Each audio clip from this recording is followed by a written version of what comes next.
I was 10 years old, sitting in the cramped dining hall of the Milwaukee County Children's Home, pushing lukewarm oatmeal around my plastic bowl when Mrs. Henderson, the social worker, walked in. My heart jumped the way it always did when an adult in a suit showed up. Maybe today would be different. Maybe today my parents would finally come back for me. But Mrs. Henderson's gentle hand on my shoulder and her soft "Nadia, there's someone here to see you," carried a different weight. It wasn't them. It would never be them again. The man waiting in the visitor's room looked nothing like what I'd imagined family should look like. Uncle David sat awkwardly on the edge of a worn couch, his hands clasped together, wearing a simple gray sweater and jeans. He had kind eyes behind wire-rimmed glasses, and when he saw me, he didn't immediately reach for a hug or make grand promises. He just smiled sadly and said, "Hi, Nadia, I'm your Uncle David, your dad's brother. I just found out about everything." We met properly 2 days later at a small diner in downtown Milwaukee, the kind with cracked vinyl booths and coffee that had been sitting on the burner too long. Uncle David ordered me chocolate chip pancakes without asking if it was too much sugar for lunch. As I drowned them in syrup, he told me about himself. He was a real estate developer, he said, though at the time I didn't understand what that meant. He showed me pictures on his phone of buildings and empty lots, talking about potential and investment opportunities. His eyes lit up when he talked about transforming abandoned spaces into homes and businesses. I just nodded, more interested in my pancakes than his work, but grateful someone was talking to me like I mattered. The adoption papers were signed within 3 months. Uncle David never made me call him Dad. He never tried to replace what I'd lost or pretend the abandonment hadn't happened. He just quietly stepped into the gap my parents had left, filling it with steady presence and unconditional support. We moved to his house in Brookfield, a suburb with tree-lined streets and good schools. The first night there, standing in my new bedroom with its fresh paint smell and window overlooking a real backyard, I cried for hours, not from sadness, but from the overwhelming relief of being wanted. Uncle David threw himself into raising me with the same intensity he brought to his business ventures. While his real estate portfolio grew, expanding from Wisconsin into Illinois, Minnesota, and eventually Texas, he never missed a school play or parent-teacher conference. He hired tutors when I struggled with algebra, drove me to violin lessons I eventually quit, and sat through countless soccer games even though I spent most of them on the bench. When I was 14 and going through my rebellious phase, dyeing my hair black and playing music too loud, he just calmly installed soundproofing in my room and bought me better speakers for my birthday. His business success seemed to accelerate as I grew older. What started as flipping houses in suburban Milwaukee expanded into commercial developments. By the time I was in high school, Uncle David owned strip malls in Madison, office buildings in Chicago, and was developing a mixed-use complex in Austin. He'd take me along to property visits during summer breaks, teaching me about cap rates and cash flow while we walked through construction sites in hard hats. I absorbed it all, even if I didn't realize it at the time. I chose Northwestern for undergrad, close enough to home but far enough to feel independent. Uncle David insisted on paying full tuition, brushing off my protests about student loans. "Education is an investment," he'd say, the same way he talked about his properties. "And you're my best investment." Those 4 years flew by in a blur of late-night study sessions, coffee-fueled exam weeks, and the gradual realization that I wanted to follow in his footsteps, just differently. While he built buildings, I wanted to understand the laws that govern them. Law school at the University of Chicago came next. Uncle David was diagnosed with diabetes during my second year, but he downplayed it, joking about finally having an excuse to skip dessert at business dinners. I didn't realize how serious it was becoming, how the complications were slowly wearing him down. He hid it well, still showing up to my moot court competitions, still calling every Sunday night to check in, still sending care packages during finals week filled with my favorite snacks and encouraging notes. I met Ethan during my final year of law school. He was everything I thought I wanted: ambitious, intelligent, from a stable family who welcomed me without question. Uncle David was skeptical at first, subjecting Ethan to what I called the property inspection treatment, assessing him like he would a potential investment. But Ethan won him over, partly by genuinely listening to Uncle David's stories about the real estate market, partly by treating me like I hung the moon. Our wedding took place at the Milwaukee Art Museum, with its stunning white wings overlooking Lake Michigan. Uncle David walked me down the aisle, and I could see tears in his eyes behind his glasses. My parents weren't there. They hadn't been invited. In 15 years, they'd never once tried to contact me, and I'd learned to stop looking for them in crowds, stop wondering if they ever thought about me. Uncle David was my family. That was enough. When our daughter Mia was born 2 years later, Uncle David transformed into the most devoted grandfather imaginable. He'd drive up from Milwaukee to Chicago every other weekend, his car trunk full of toys and books. He'd take her to the Lincoln Park Zoo, the Museum of Science and Industry, teaching her about animals and planets with the same patience he'd once shown me. Mia adored him, calling him Grandpa David and running to the door whenever she heard his car in the driveway. The The diabetes complications worsened when Mia turned 3. Kidney problems, vision issues, neuropathy that made walking painful. Uncle David finally agreed to let me help manage his affairs, giving me power of attorney for his medical decisions and access to his financial accounts. That's when I truly understood the scope of what he'd built. The portfolio I thought was impressive was actually staggering. Properties in 12 states, multiple investment accounts, a real estate investment trust he'd quietly founded, all meticulously managed, all generating steady income streams. During one of his hospital stays, he asked me to update his will. "Just want to make sure everything's properly organized," he said, trying to sound casual despite the oxygen tubes. I worked with his longtime attorney, Richard Caldwell, to ensure every detail was addressed.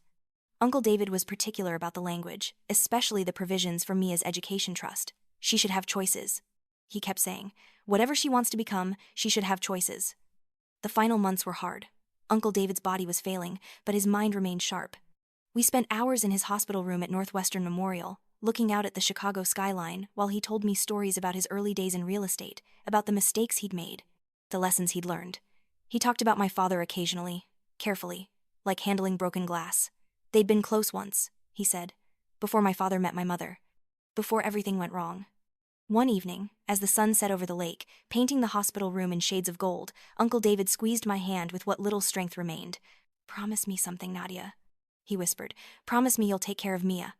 Promise me she'll know she's loved, really loved, the way every child deserves." I promised, my tears falling onto our joined hands. "And promise me," he continued, his voice even softer, "that you'll remember you deserve that love too. You always have."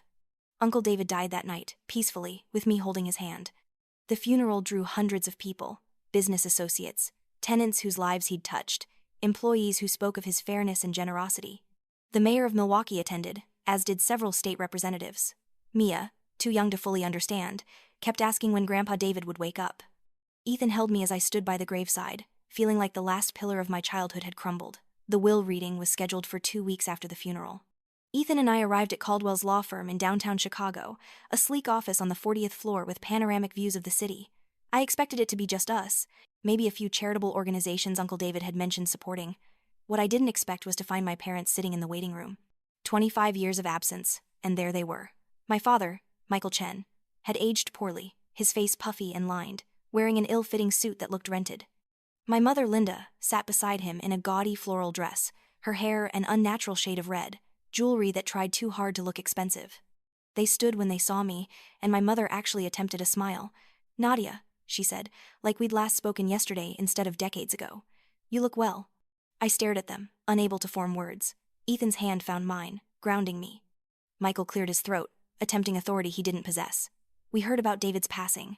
As his brother, as family, we felt it was important to be here." Family. The word hit me like cold water. Family. They dared to use that word after abandoning me in an empty apartment when I was 10, leaving me with nothing but a note saying they'd be back soon. After letting the state take me rather than coming back. After 25 years of silence. "You should wait outside," I managed to say, my voice steadier than I felt. "Now, Nadia," Linda started, her tone attempting motherly concern. "We're all adults here. We're all family. David was Michael's brother, after all." Richard Caldwell appeared then, saving me from having to respond. He ushered us all into a conference room, his expression professionally neutral but his eyes showing he understood the tension. We sat on opposite sides of the long mahogany table, my parents trying to project an air of belonging they hadn't earned. Caldwell opened his briefcase, pulling out a thick folder.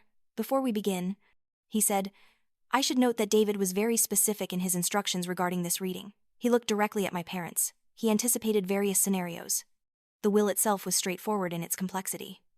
Uncle David had left me everything. The entire real estate portfolio, all investment accounts, the house in Brookfield, even his collection of first edition books he'd gathered over the years. The total value, Caldwell explained with clinical precision, was approximately $18 million. Additionally, a separate trust of $2 million had been established for Mia's education and future needs. The silence that followed was deafening. I felt the blood drain from my face. $18 million. I knew Uncle David was successful, but this was beyond anything I'd imagined.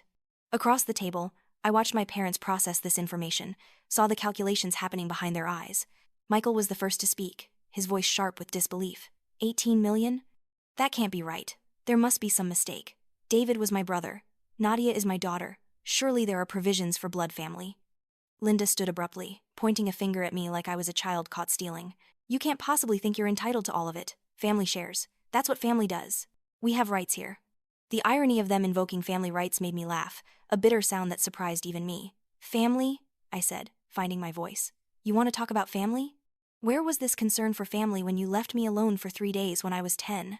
Where was family when I graduated high school, college, law school? Where was family when I got married, when my daughter was born? Where exactly has this family been for the last 25 years? Michael slammed his hand on the table. We had our reasons. You don't understand what we were going through. But that doesn't change the fact that we're your parents. We have legal rights. We'll contest this will. We'll sue if we have to. Linda pulled out her phone, making a show of scrolling through her contacts. I'm calling our lawyer right now. This is theft. Pure and simple. Manipulating an old sick man to cut out his own brother. Caldwell raised a hand, his expression still calm. Before you make any calls, there's something else you should hear. He pulled out another document, this one sealed in a separate envelope. David left specific instructions for this to be read if, and only if, certain parties attempted to contest the will. He broke the seal and began to read. Uncle David's words filled the room, his voice somehow present in Caldwell's measured tone.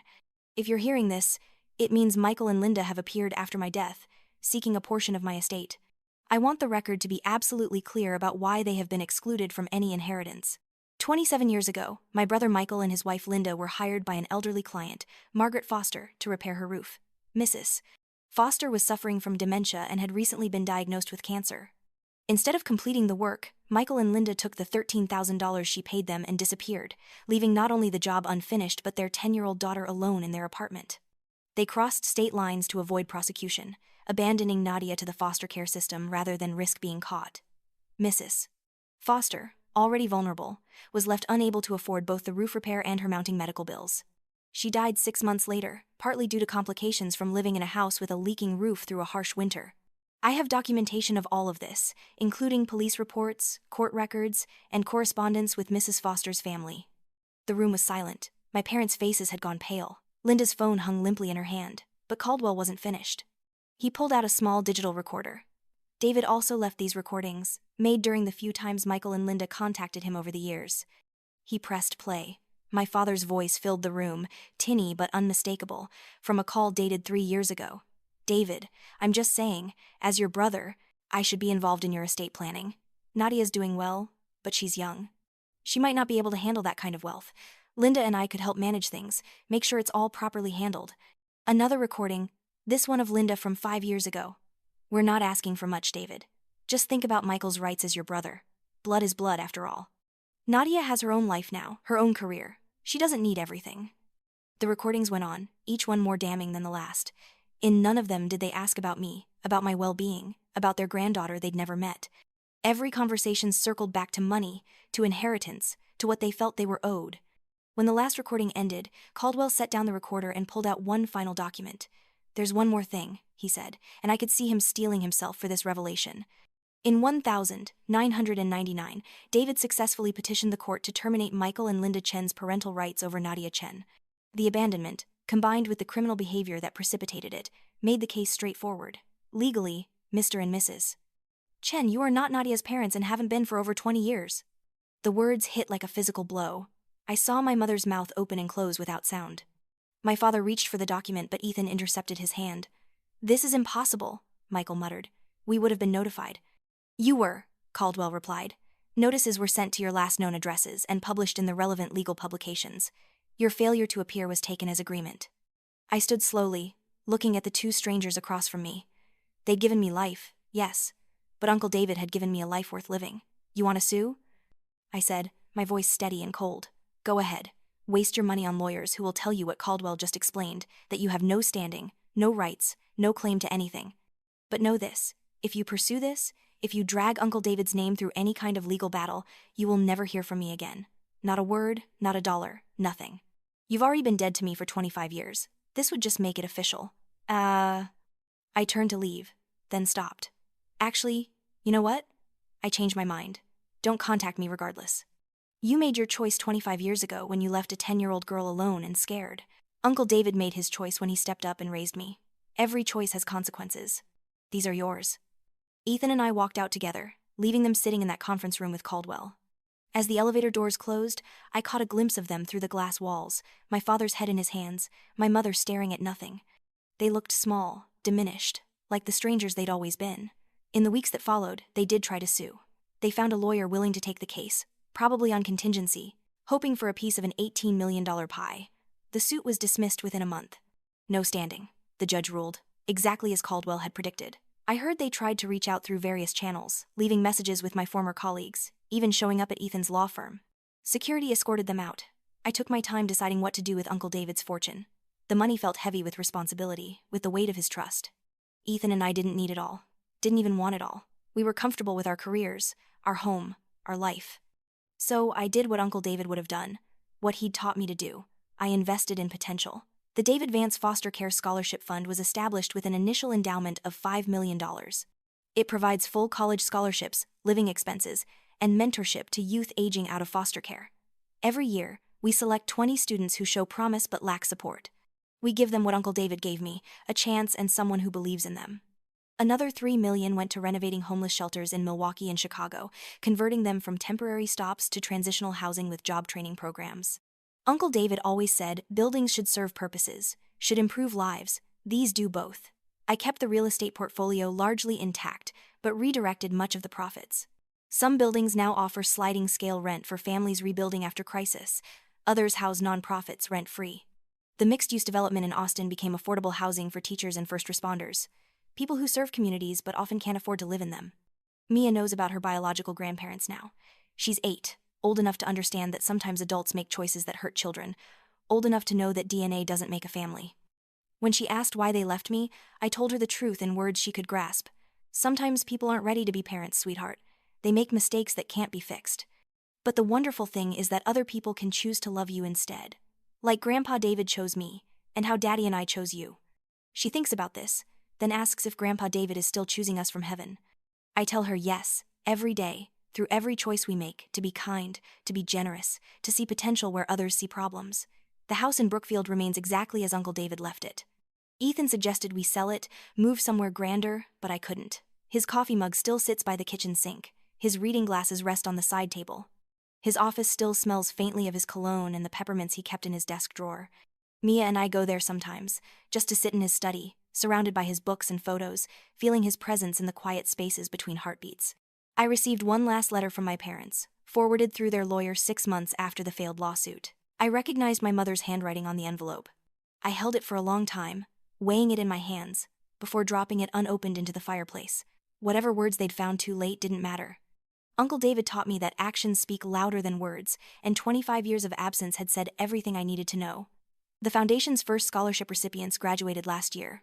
20 young adults who'd aged out of foster care, now with college degrees and futures they'd barely dared to dream about. One of them, a young woman named Ashley, who reminded me painfully of myself at that age, spoke at the graduation ceremony. She talked about being chosen, about someone seeing potential in her when she couldn't see it in herself. She thanked the Foundation, thanked me, but I knew the real thanks belonged to Uncle David. After the ceremony, as families gathered for photos and celebrations, Ashley stood alone, just as I once had at every milestone.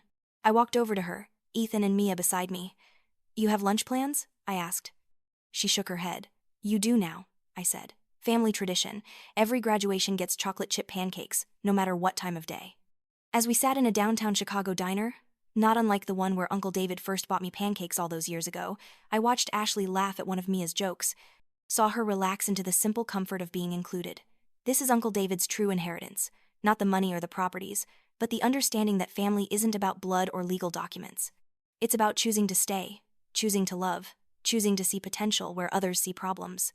Sometimes I dream about him, Uncle David in his gray sweater and wire-rimmed glasses, smiling that gentle smile.